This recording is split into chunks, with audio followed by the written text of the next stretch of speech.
Irmãos, e eu quero aqui apresentar hoje uma dinâmica que muitas vezes não nos é ensinada, ou é ensinada, mas nós demoramos na nossa vida cristã para entender isso. Parece que nós precisamos caminhar teologicamente no conhecimento de Deus, na vivência com Deus, ao longo da nossa jornada cristã, para entender que nós precisamos na nossa vida é perder para achar. Isso não se aprende no momento que você se converte. Não aprende no momento em que você entrega a sua vida a Cristo Jesus. E nós vamos ao longo do tempo, nós vamos ao longo da nossa vida cristã percebendo, e eu vou já quase que aqui para o final da mensagem, né, que menos é mais em Cristo Jesus. E que essa dinâmica de perder significa agora que vamos entrar nisso propositalmente aqui por Cristo Jesus, para que achemos nele a verdadeira glória de fato em nossas vidas. Não é à toa que Mateus 10, 39 vai dizer assim: quem acha a sua vida, a perderá. E quem perde a sua vida por minha causa, esse achará. Já nós vamos entrar um pouquinho mais nesse texto, mas quando nós olhamos para outros textos das Escrituras, que reforçam essa tese, que reforçam essa ideia de que nós perdemos para achar aqui, por exemplo, Mateus 16, 25, que diz assim: porque qualquer que quiser salvar a sua vida, perdê-la-á. Qualquer que perder a sua vida por amor a mim, achará.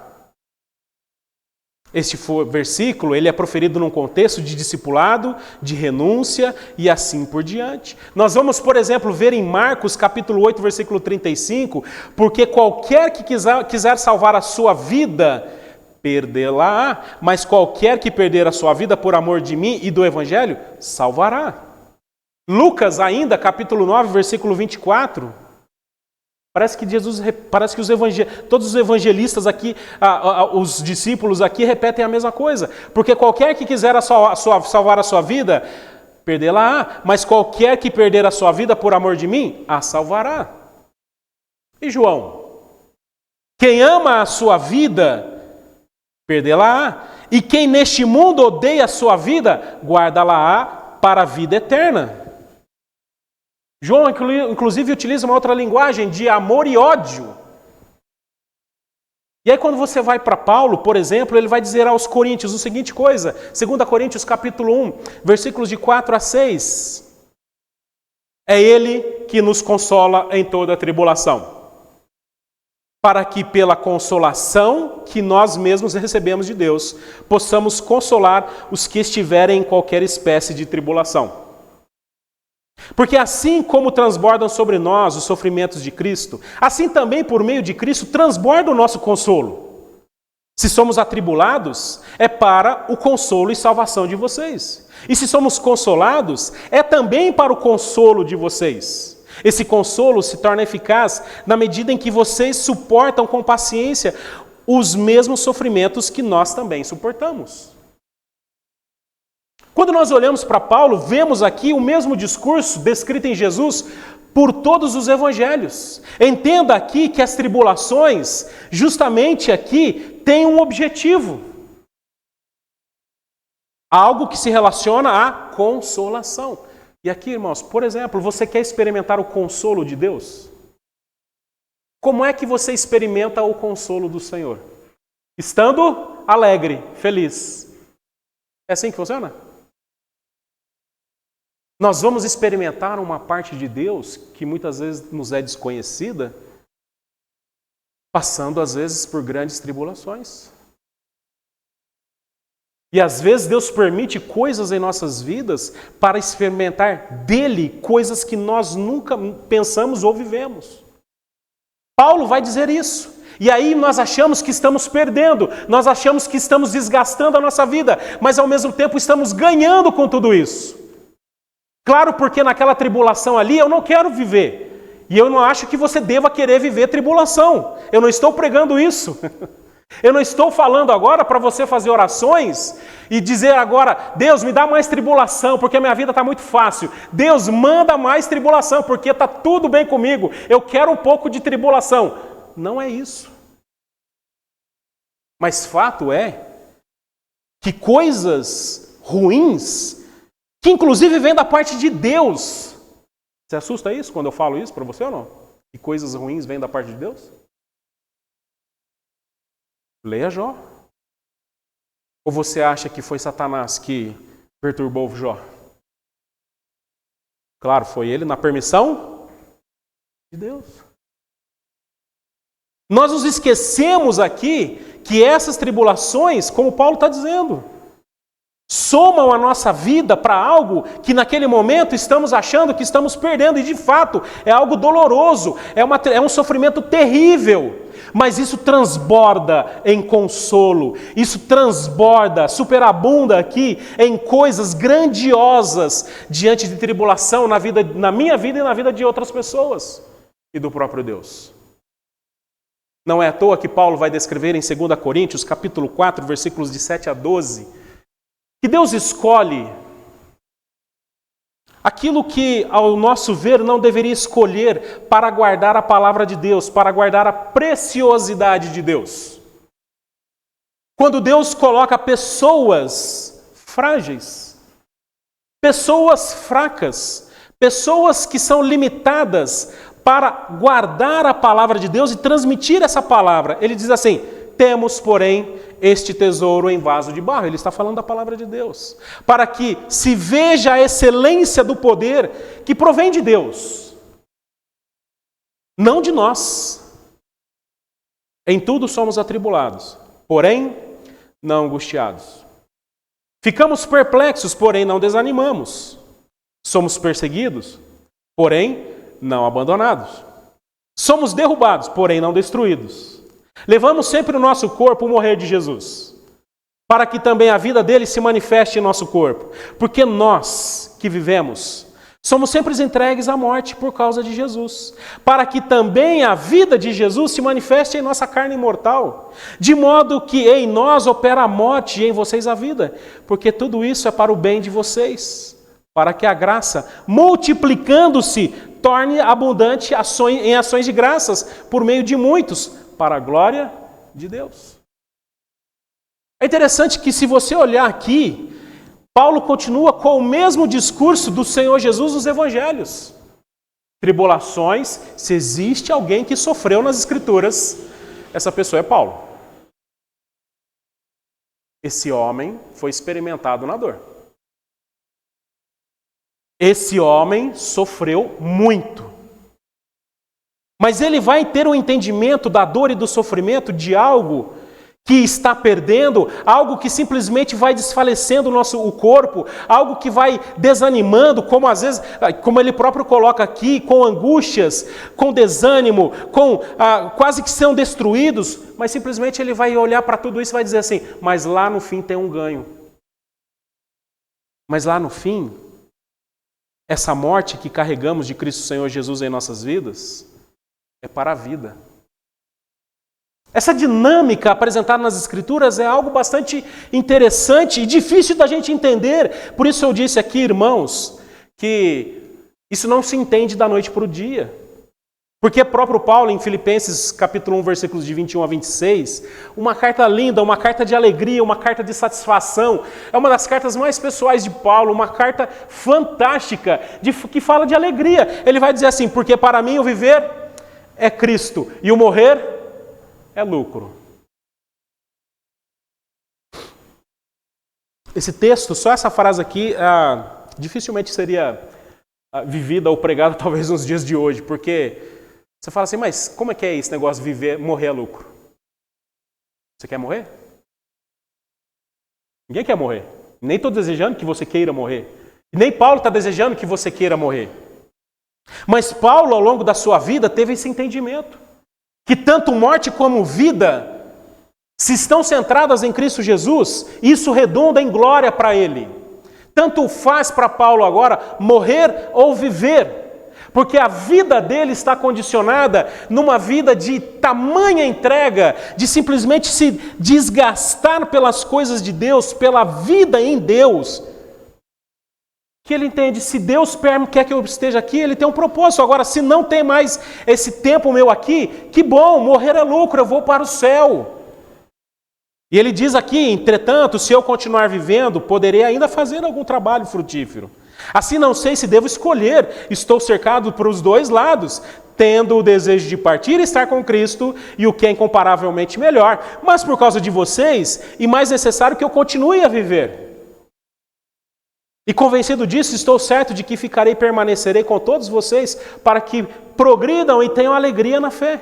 Desse modo, vocês terão mais motivo para se gloriar em Cristo Jesus por minha causa, pela minha presença de novo no meio de vocês. Paulo está dizendo, olha, seria mais fácil para mim, mais glorioso, que Jesus já me levasse. Mas entenda, porque era por causa do tamanho de sofrimento, por causa do tamanho de angústia que Paulo vivia. Mas ele entende também que a sua presença traria alegria, não só isso, mas edificação aos filipenses. A sua vida de tamanho sofrimento traz edificação a irmãos. Por isso, irmãos, nós precisamos lembrar que nós não fomos chamados para viver nessa dinâmica de vida cristã de uma teologia da glória. Onde, dentro inclusive do catolicismo, determinava que lutas e dificuldades e tribulações traria de certa forma uma glória para você. Os flagelos, as penitências, a abstinência, a privação, a autopunição em nome de Deus se relacionavam no final para com você. Ou seja, quando você se colocava nessa situação, entrando até talvez numa ordem de monges, abrindo mão das suas riquezas, trazendo o enclausuramento, o isolamento, o celibato, era para a sua própria glória. Um sacrifício para que você também fosse glorificado. Sabe por quê? Porque essas dores, esses sofrimentos, trariam situações onde você poderia exigir de Deus uma contrapartida. Deus, o Senhor sabe que eu estou sofrendo em nome do Senhor, então eu preciso disso. Então eu quero isso. Deus, o Senhor sabe que eu estou me privando em nome do Senhor. Deus, o Senhor sabe que eu estou agora me dedicando em nome do Senhor. Então, logo, eu preciso disso. Ou, Deus, eu até aceito esse sofrimento, eu até aceito que a minha vida seja esse tormento de sofrimentos, eu até encaro isso. Sabe por quê? Porque lá na frente eu vou receber algo glorioso, porque afinal de contas eu resisti a essa tribulação. Isso não é diferente, por exemplo, do catolicismo ou de religiões orientais, onde pessoas fazem votos de pobreza, onde pessoas se colocam numa situação de autoflagelo simplesmente para a sua própria glória e exigir para si mesmo algo de Deus, pelo seu próprio merecimento. É interessante, porque isso é muito semelhante àquilo que é descrito na parábola do filho pródigo, na história do filho pródigo.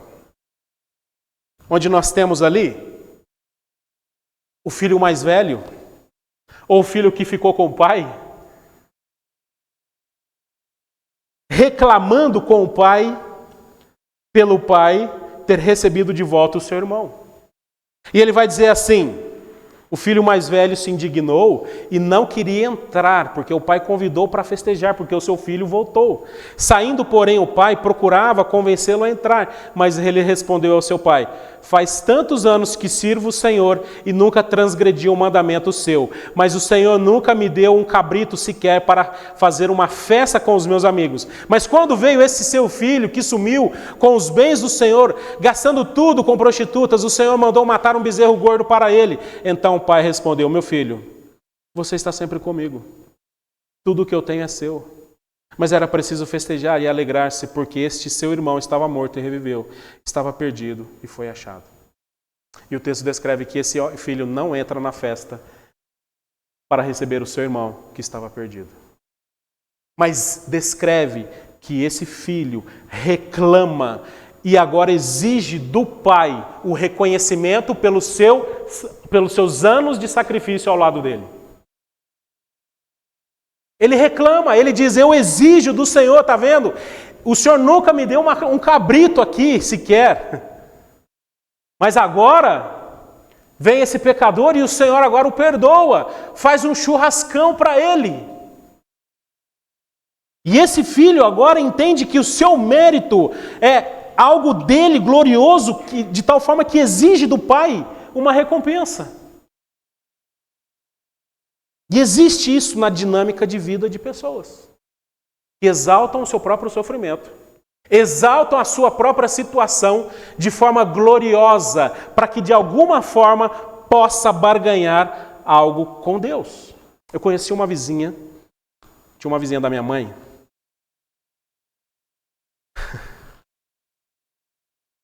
e não chamava Maria das Dores, mas poderíamos chamar de Maria das Dores. Não tem nenhuma Maria das Dores aqui não, né? Aquela mulher sofria muito, de fato. A vida daquela mulher era um sofrimento impressionante. Eu me lembro dessa mulher porque a gente percebia, até mesmo como família, ajudava um pouco a família dela, porque tinha vários sofrimentos, várias situações ali complicadas, financeiras, de saúde, e parecia que havia sempre uma nuvem negra sobre a casa dela. É algo terrível, parece que tudo de ruim que acontecia com aquela família. Você fala, Jesus amado, que coisa.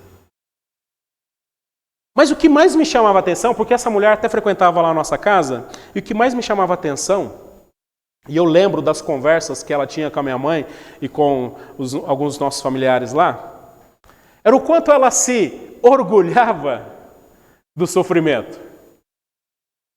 Em que sentido? Ela se orgulhava, inclusive, numa comparação de sofrimento para com os outros. Se você chegasse para ela e falava assim, nossa, hoje eu acordei com uma dor no rim, que não sei o quê, ela chegasse assim, dor no rim? Imagina, eu estou com câncer, filho, isso aí não é nada. Nossa, eu estou com problema lá com os meus filhos. Seus filhos estão com problema? Imagina, o problema é ter os meus filhos. São todos uns vagal, não trabalham, fica lá perturbando a minha vida, não sei o quê.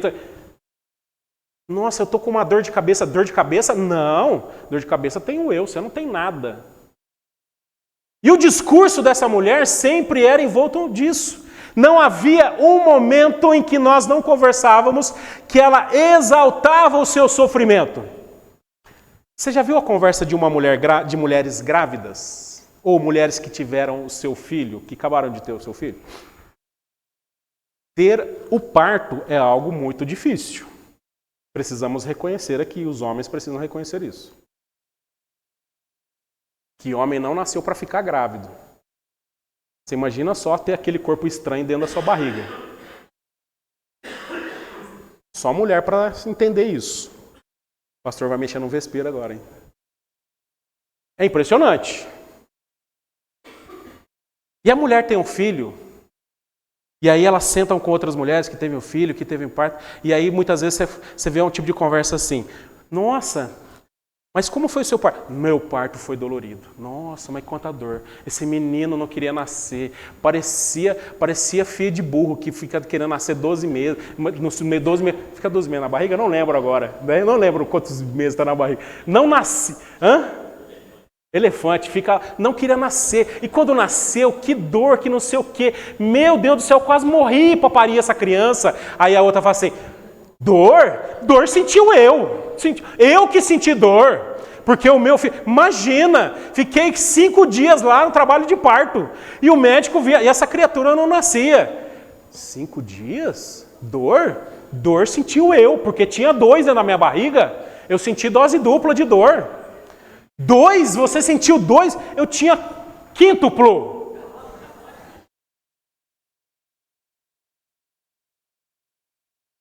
E vai. A exaltação e o orgulho de ter uma dor de... Eu não tenho orgulho nenhum disso. Eu ficava... Que desespero um negócio desse. Claro, eu sei, estou brincando, estou usando apenas um exemplo de uma brincadeira aqui, irmãos. Mas há um contexto que muitas vezes é utilizado do sofrimento de exaltação orgulhoso para com o seu sofrimento. E que isso está inserido aqui no coração de pessoas, uma dinâmica de vida cristã, de depois exigir de Deus algo em troca daquilo que eles estão sofrendo. Tá bom, eu vou ficar com esse marido aí, então, mas lá, tá bom, então só que Deus, depois, senhor, eu aguentei essa criatura aí 40 anos da minha vida, e agora? O que o senhor vai fazer? Dá aí alguma coisa, dá algo em troca. É assim que funciona? É assim. Ou no céu, simplesmente você vai exigir de Deus algo que, nossa, que vida sofrida, nossa, que vida de tragédias, nossa, que vida complicada que eu tive nos céus. E aí a gente continua, e pessoas continuam vivendo esse tipo de vida, achando que isso traz algum mérito. Mas não é essa a dinâmica da vida cristã. Porque Mateus capítulo 10, versículo 39, como nós vemos, quem acha a vida perderá, e quem perde a vida por minha causa achará. E o contexto é de um contexto onde o Senhor Jesus está descrevendo aqui a situação que agora os discípulos viverão a partir do momento que eles passam a seguir o Senhor Jesus. E é algo assustador quando nós lemos Mateus 10, 34, porque ele diz assim: não pense que eu vim trazer a paz à terra. Ele já começa assim. Como não, Senhor Jesus? O Senhor não é o príncipe da paz? Não pense que vim trazer a paz na terra. Não vim trazer a paz, mas a espada. Pois vim causar divisão entre o homem e o seu pai, entre a filha e a sua mãe, entre a nora e a sua sogra. Até aí tudo bem.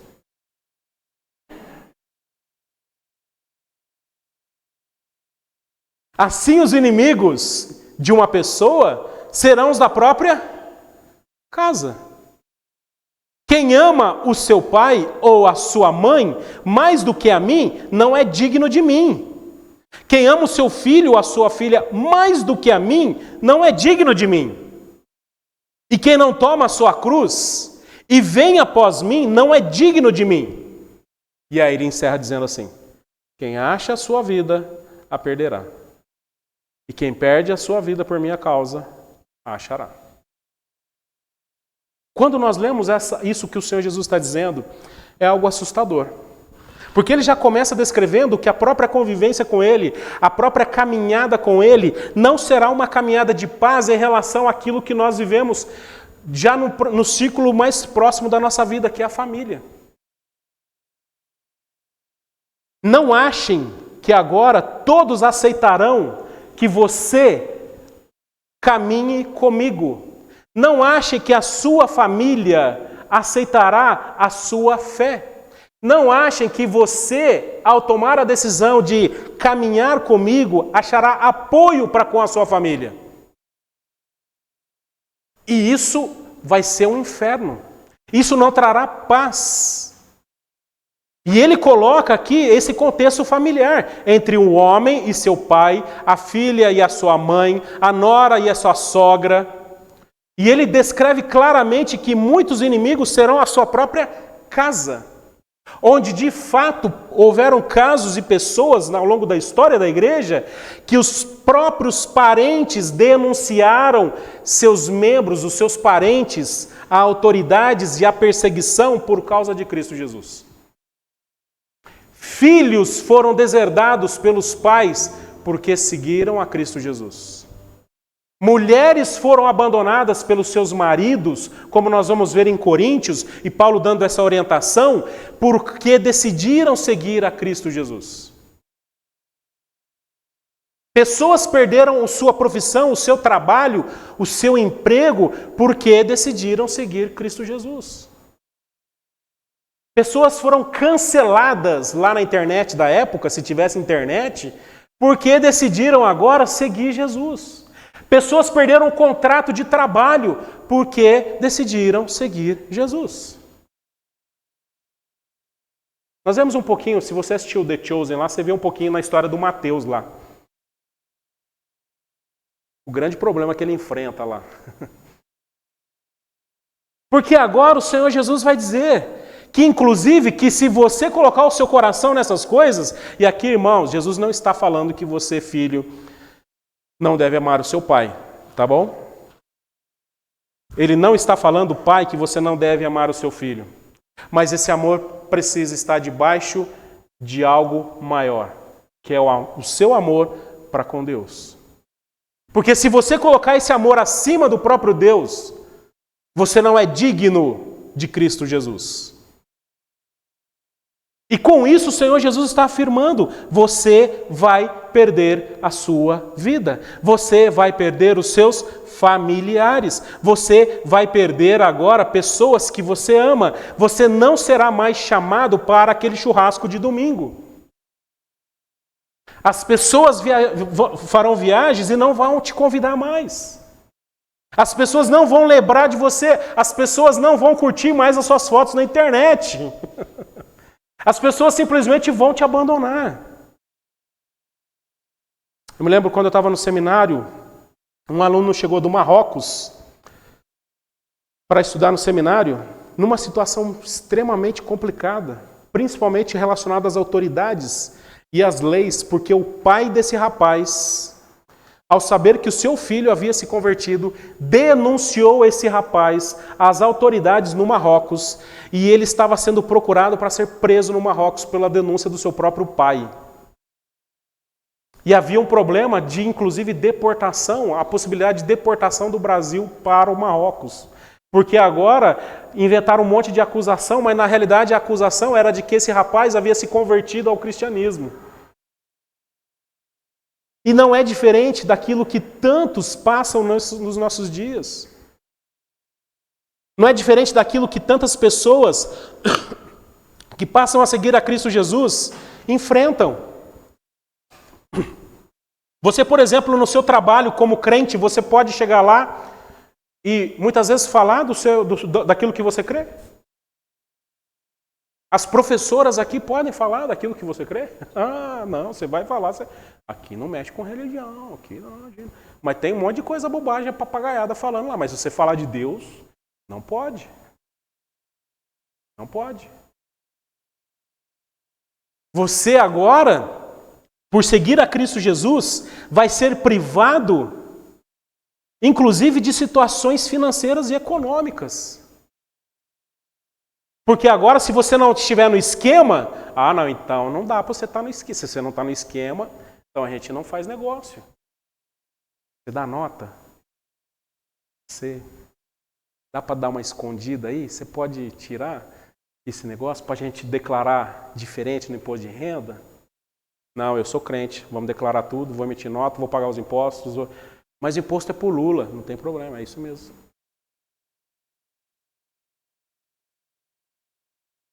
Queridos, essa é a realidade que nós fomos colocados. Essa é uma realidade que essa é uma dinâmica de vida cristã, onde nós vamos passar agora a perder com o propósito de achar. Como o próprio texto descreve aqui, quem perde a vida por minha causa, esse o achará. E aqui não estamos falando de perder a vida por decisões erradas, de perder a vida por simplesmente viver as paixões e os desejos carnais. Não estamos falando aqui de pessoas que perdem a sua vida e perdem tempo para não produzir nada, para uma vida insignificante, para uma vida que não agrega a nada. Mas nós estamos falando de vidas que, por causa do Senhor Jesus, simplesmente carregam sobre elas agora esse perigo, esse risco nesta dinâmica. E aqui nós não estamos falando, como eu falei aqui, nós não estamos falando de uma recompensa gloriosa por causa desse sofrimento. Nós não estamos falando que você deve buscar agora o sofrimento para se gloriar, para usar como moeda de troca. Ele não é prazeroso, o sofrimento é triste, o medo é pavoroso, a dor dói. Nós não devemos buscar isso, mas por causa de Cristo Jesus, vamos viver coisas que não estão no nosso controle e que nós não queremos viver. Muitas vezes nós vamos perder a nossa vida. perder tempo de descanso, perder um tempo de comodidade, perder um tempo que eu poderia fazer algo para mim, para estar aqui na igreja do Senhor Jesus. Eu vou perder um tempo de domingo para vir adorar o Senhor. Eu digo perder entre aspas, tá bom, irmãos? Então é o que eu quero dizer aqui. Eu vou perder um tempo que eu poderia estar dormindo, descansando lá nos braços do meu sofá maravilhoso, que ele fica me chamando toda hora, por causa do Senhor Jesus. Perder a vida. E aqui eu entendo que existem, como eu disse no início da mensagem, nós vamos percebendo que vamos perdendo o controle de coisas que nós achamos que temos o controle. E algumas vezes na nossa vida, nós vamos ter de lidar com isso. Porque algumas realidades são colocadas em nós e para nós, que vamos de fato perder para ganhar. De fato, seremos humilhados para a exaltação de Cristo Jesus. De fato, caminhamos para a morte para viver uma eternidade com o Senhor Jesus. De fato, essa é a realidade que muitas vezes Deus nos coloca. Por isso, há um desafio cristão em nossa vida, nessa ideia de perder para ser achado. Aceitar de bom grado a vontade de Deus. E eu não estou dizendo aceitar de bom grado aquela vontade que você gosta, que vem de encontro com a sua satisfação. A vontade de Deus que você troque o carro e você conseguiu trocar o carro e você fala assim, poxa, isso é gostoso. Foi a vontade de Deus que você construísse a sua casa, você construiu a casa, conquistou, isso é gostoso. Mas quando é a vontade de Deus que você lide agora com situações de saúde complicada? Quando é a vontade de Deus que você tenha que lidar com o seu desemprego? Quando é a vontade de Deus que simplesmente coloca pessoas para perturbar a sua vida, para trazer agora as discórdias, situações familiares terríveis? Quando é a vontade de Deus que isso não vem do acaso, irmãos? Isso não vem do acaso. As coisas más que ocorrem em nossa vida, elas não simplesmente vêm aí, aparecem e pipocam do nada, mas existe de fato um próprio Deus agindo em todas as coisas, como Jó descreve aqui, se temos recebido de Deus o bem, por que não receberemos também o mal? E aí você fala assim, mas pastor, como Deus é capaz de fazer isso?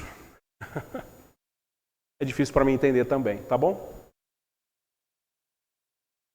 Mas fato é que Deus, inclusive, se utiliza do mal para alcançar os seus próprios propósitos. E isso não torna Deus um Deus cruel, isso não macula a santidade de Deus, isso não macula a moralidade de Deus, porque Ele continua sendo santo. Para piorar. Eu não posso julgar Deus, nem mesmo por isso, quando o mal ocorre em minha vida. E aí eu preciso aceitar de bom grado.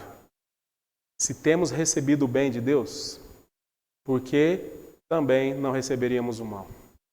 E essa é uma resposta que Deus dá que Jó dá para sua esposa. Que Deus dá, que Jó dá para sua esposa. Agora, como nós recebemos muitas vezes esse mal, que vivemos em tribulações e angústias, que vem realmente aqui da parte de Deus em algumas coisas. Parece ser estranho eu falar isso, né? O mal que vem de Deus, né? Parece que já até choca. Mas que vem, como é que eu lido com isso? Com raiva? Magoado com Deus? Chateado com Deus? Murmurando contra Deus? Irado com Deus? Porque existem pessoas assim. Pessoas que simplesmente não aceitam a vontade de Deus. A situação em que está agora, porque acham ou viveram até agora achando que simplesmente são filhos gloriosos e só recebem presentes bons de Deus. Mas não é assim a vida cristã. Não é assim.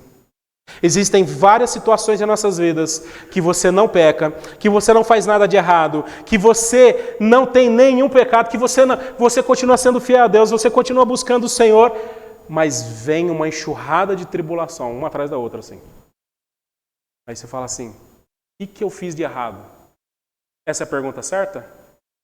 por um certo momento. Você tem que analisar se você fez alguma coisa errada, sem dúvida. Mas nem sempre você fez algo errado.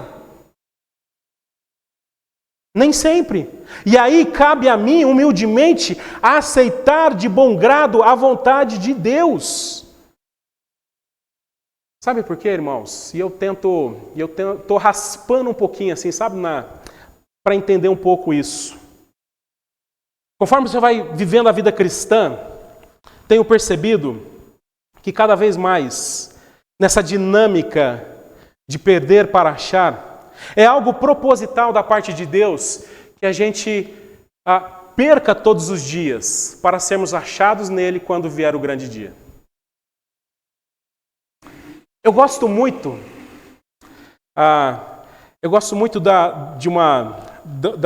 da linha, muitas vezes, de decoração, assim, né? Eu estava mexendo lá em casa, um tempo atrás lá, e eu estava... não tem arquiteto, não tem nada, mas eu vi muitos arquitetos falar assim, que agora a casa precisa ser clean. O que é clean? Limpo. Sem muito coisa rebuscada. E eu gosto disso. Para mim, uma parede com vaso ali é o suficiente, com uma flor. Mas tem gente não, claro, aí é gosto, é claro, que gosta lá de um abajur, que gosta não sei o quê, que gosta... Então, e eu fui na casa de uma irmã uma vez, não aqui da igreja, uma irmã no Palavra da Vida, e ela gosta demais de badulaque, de coisas assim, de, sabe, aquelas enfeitinhos, nenhum problema disso, tá? Por favor, tá bom? É gosto. Mas ela tem demais. E quando eu entro na casa, eu fiquei perdido, assim, meu Deus, eu não sabia para onde olhar. Meu hiperfoco não estava me ajudando ali. Estava complicado para mim aquilo me dá um desespero. Né? Porque, para mim, o menos, e eu tenho aprendido na minha vida, que o menos é mais. E eu estou usando isso de ilustração, para a gente olhar que na nossa jornada cristã, parece que Deus vai tornando a nossa vida mais clean, nos ajudando a perder coisas para que não sejam mais encontradas, para que Ele nos ache quando o grande dia vier, da forma que Ele deseja. Eu entendo que ao longo dos nossos anos, ao longo da nossa vida, existem coisas que hoje, talvez os irmãos mais velhos aqui, nem se preocupam mais com coisas que se preocupavam alguns anos atrás. Que antes coisas que tinham lá eram importantes, se não tivesse aquilo. Mas hoje você fala assim, poxa, mas não precisa mais disso. É muita coisa.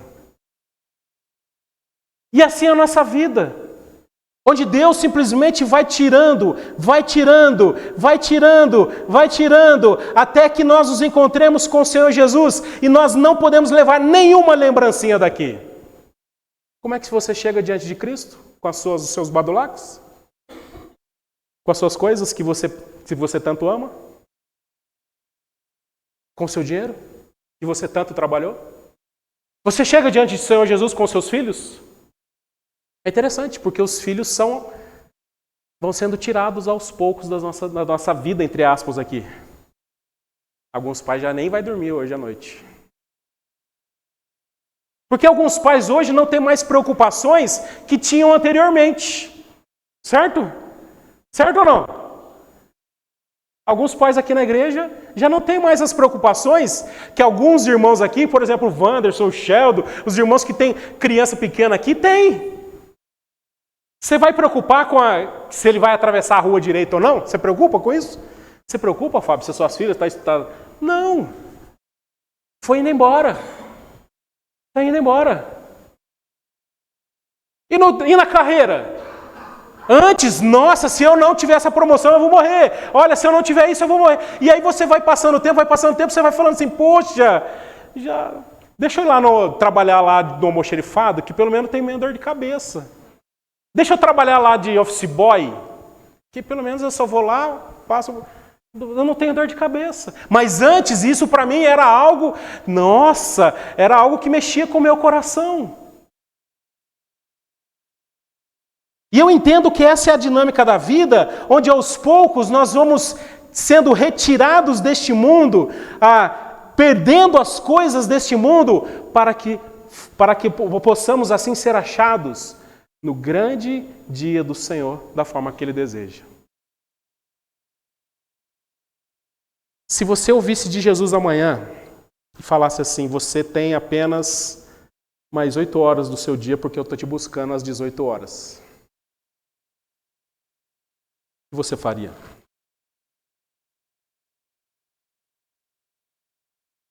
Amanhã, segunda-feira, é o seu último dia aqui na Terra.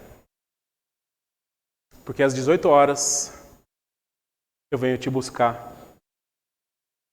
Você não ia trabalhar, Priscila?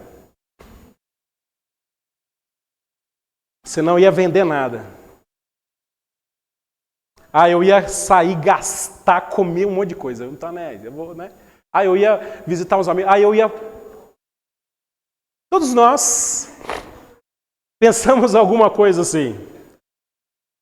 Mas eu estava pensando sobre isso. E talvez a única coisa que nós precisássemos fazer de fato era continuar a segunda-feira como outra qualquer.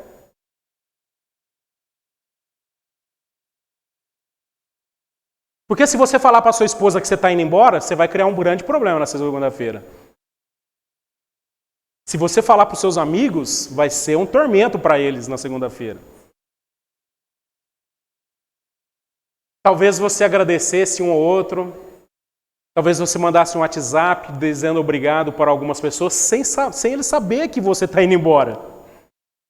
Talvez você fosse no trabalho, Priscila, e se despedisse dos amigos, mesmo daqueles que você não gosta. Você vai, vou continuar. Porque o que importa é como o Senhor Jesus nos achará no grande dia. Como Jesus vai te achar? No grande dia que Ele vier te buscar. Eu faria uma boa oração de gratidão ao Senhor. Teria um tempo com Deus, agradecendo pelos anos que Ele me sustentou neste mundo. Deixarei as senhas da conta da igreja com o tesoureiro. Não. Mas eu talvez me despediria de algumas pessoas. Mas o que importa é o Senhor Jesus me achar da maneira que Ele deseja. Ser achado aguardando o grande dia do Senhor. E isso, irmãos, nós conseguimos quando nós vamos perdendo as coisas desta vida. Quando essa nossa vida vai morrendo para as coisas deste mundo. Porque apenas somos peregrinos neste mundo. Apenas estamos de passagem nesse mundo. Por isso perdemos todos os dias para sermos achados nele, quando vier o grande dia. Por isso, apesar das perdas serem dolorosas, muitas vezes trazerem lágrimas, dificuldades, temores, lembre-se que nós estamos do lado daquele que venceu. Lembre-se que estamos do lado daquele que é vitorioso. Você não está perdendo comparado àquilo que você ganhará. Você não está perdendo ao caminhar com o Senhor Jesus, porque você está do lado daquele que venceu, daquele que é o grande campeão e que nós descansamos a nossa vida.